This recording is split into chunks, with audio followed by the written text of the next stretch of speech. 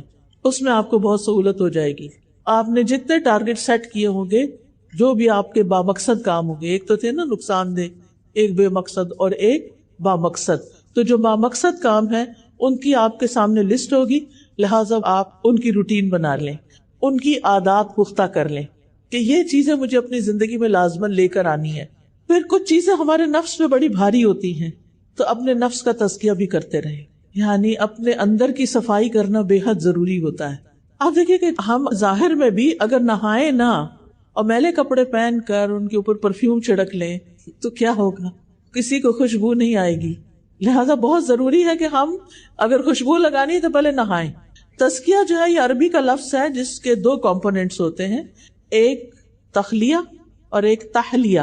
تخلیہ خا کے ساتھ ہے، تحلیہ ہا کے ساتھ ہے. تخلیہ کہتے ہیں خالی کرنا، یعنی اپنے اندر سے وہ چیزیں نکال کے اس کو خالی کر لے جو آپ کو پنچ کر رہی ہیں، تکلیف دے رہی ہیں، بودر کر رہی ہیں، جو آپ کی بے چینی کا سبب بنتی ہیں، اضطراب کا سبب بنتی ہیں، ان سب کو باہر نکالیں. بدگمانیاں، حسد، نفرت، بغض اور اس طرح کی ساری چیزیں. اور تحلیہ کہتے ہیں، حلیہ عربی میں کہتے ہیں زیور کو، آرنامنٹ، یعنی اپنے آپ کو کیا کریں، سجائیں، پھر اپنے اوپر خوبصورت چیزیں رکھیں بھی، پہنے بھی ان کو، یعنی اچھی عادات اپنائیں بھی. خراب عادتیں نکالتے جائیں زندگی سے اور اچھی عادتیں ڈالتے جائیں، صرف ظاہر میں نہیں بلکہ دل کے اندر بھی. اللہ تعالیٰ فرماتے ہیں وَلَٰكِنْ حَبَّبَ إِلَيْكُمُ الْإِيمَانَ وَزَيَّنَهُ فِي قُلُوبِكُمْ. اللہ نے تمہارے لیے ایمان کو محبوب بنا دیا اور اسے تمہارے دلوں میں سجا دیا.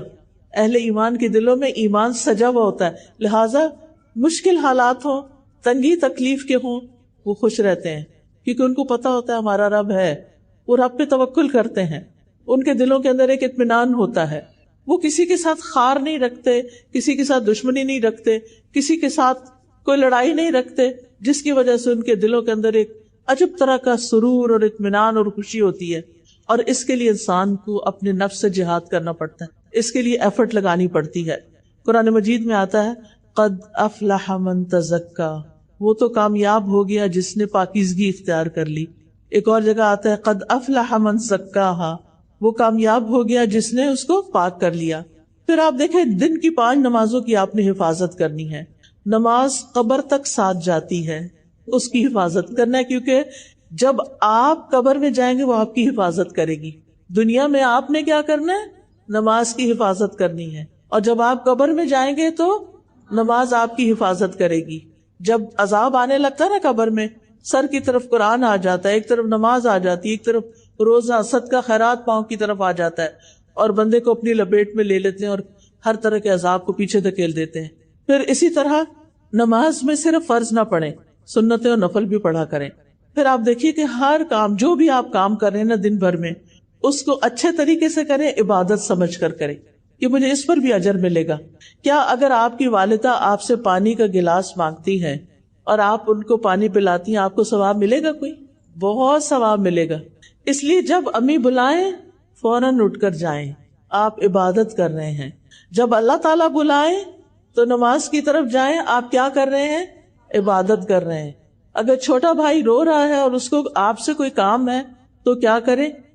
اس کی بات سنیں، کیوں رو رہے ہیں؟ امی مصروف ہیں، وہ اس کو بہلا نہیں سکتی، آپ اس کو اٹھا لیں، آپ اس کو بہلا لیں، آپ اس کا خیال رکھیں. یہ بھی عبادت ہے. اگر گھر کی صفائی کرنا ہو تو یہ کیا ہے؟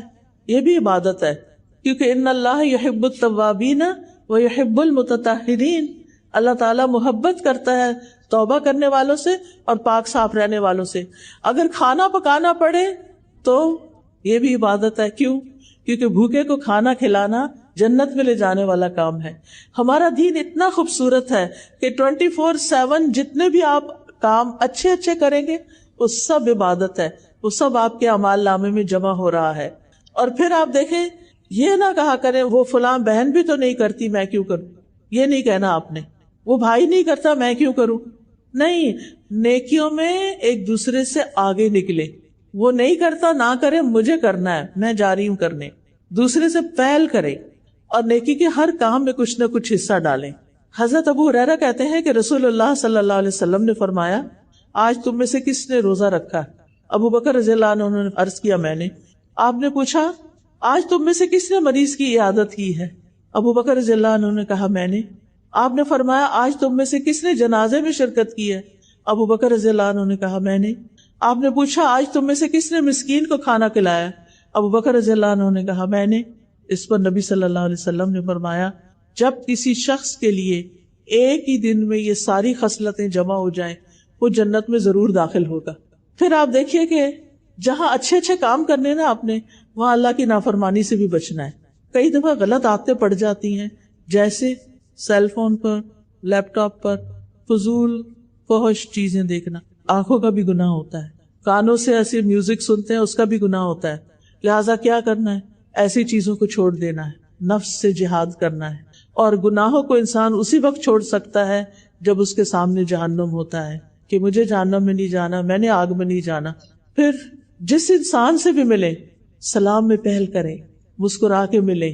آپ اچھے اخلاق والے ہوں گے اور جن کا اخلاق اچھا ہے وہ میزان میں جب نیکیاں تولی جائیں گی تو سب سے بھاری نیکیاں اخلاق کی ہوں گی. سب سے بڑا حق آپ کے والدین کا آپ پر ہے.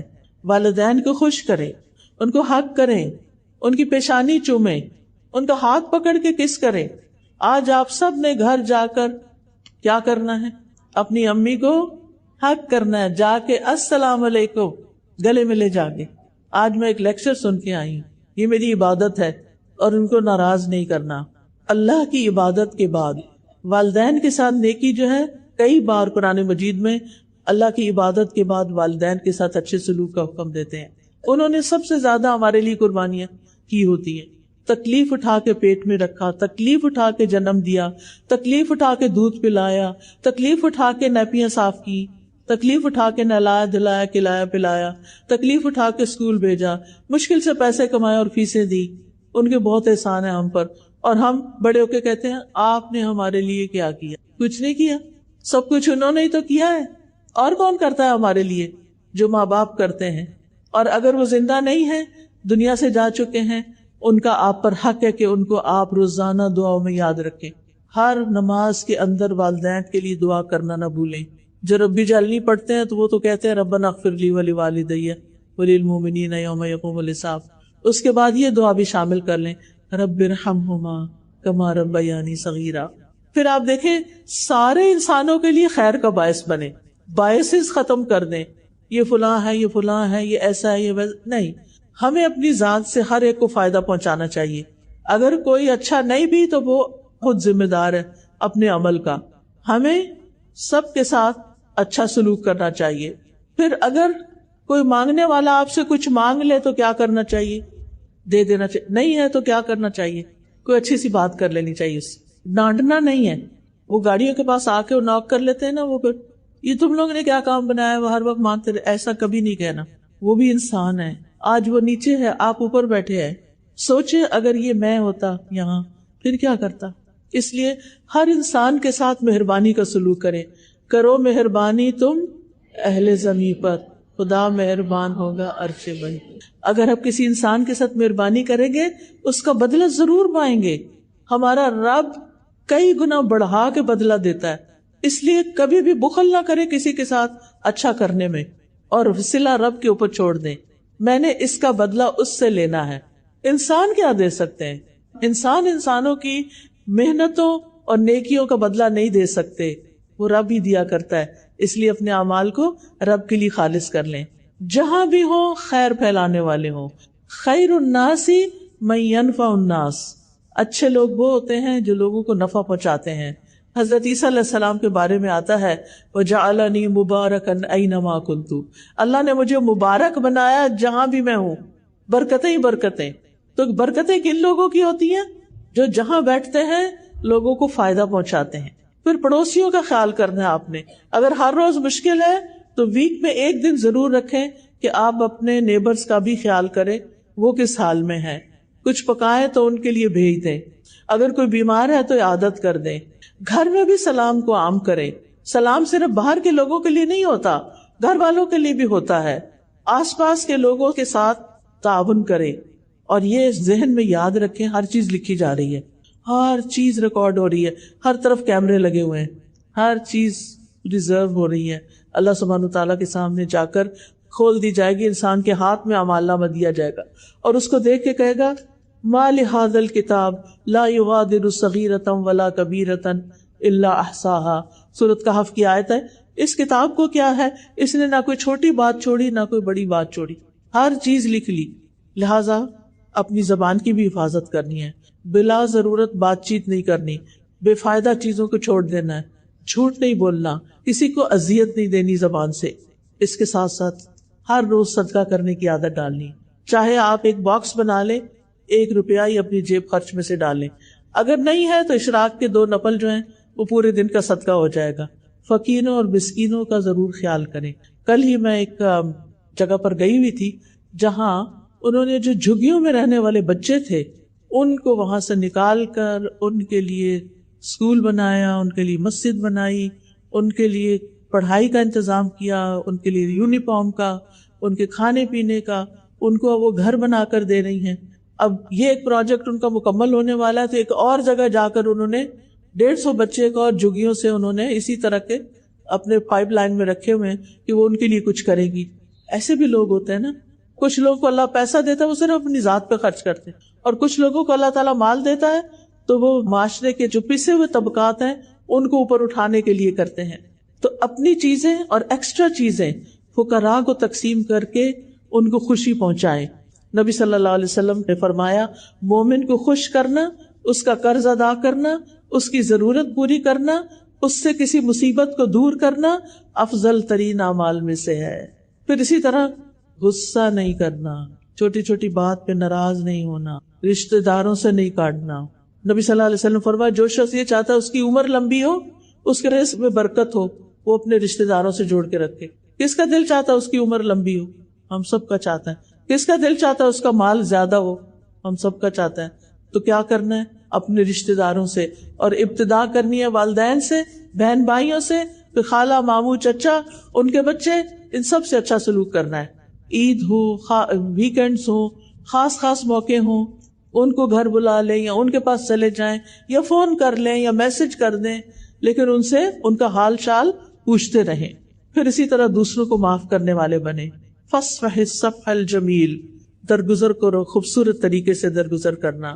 دوسروں پر ظلم کرنے اور مظلوم کی آہ سے بچے, دل کی سختی سے بچیں, برے خیالات اور بدگمانیوں سے بچیں, غیبت سننے سے بھی بچیں, اور جو آپ کی غیبت کرے اس کے ساتھ حسن سلوک کر لیں تاکہ وہ آئندہ سے نہ کرے. مصیبتوں اور مشکلات میں صبر سے کام لیتے ہوئے نماز سے مدد مانگیں. یعنی جب کوئی تکلیف کا وقت ہو تو اٹھ کے نماز پڑھ کے, نفل پڑھ کے اللہ سے دعا کریں, خاص طور پر ایگزامز کے دنوں میں. پریشانی اور غم میں لا الہ الا اللہ کا ورد کریں, دعائیں کرتے رہیں. تنگی آ جائے تو آسانی کا انتظار کریں, اللہ تعالیٰ سے بدگمان نہیں ہو, اور رات کو سونے سے پہلے اذکار پڑھیں, دعائیں پڑھیں, اور زندگی میں کم از کم ایک بار قرآن مجید کو ترجمے کے ساتھ سمجھ کر ضرور پڑھیں. اللہ تعالیٰ سے جا کے ملاقات کرنی ہے ہم نے قیامت کے دن, تو اللہ تعالیٰ اگر پوچھے کہ تم نے اتنی کتابیں پڑھی تھی, میری کتاب کیوں نہیں پڑھی, تو ہم کیا جواب دیں گے؟ کوئی جواب ہوگا ہمارے پاس؟ نو. اس لیے زندگی میں عربک میں بھی پڑھنا ہے کیونکہ اللہ تعالیٰ کا کلام ہے, اور اس کا ترجمہ بھی ہم نے پڑھنا ہے. بس نیت کر لیں, اللہ تعالیٰ ضرور راستہ بنائے گا.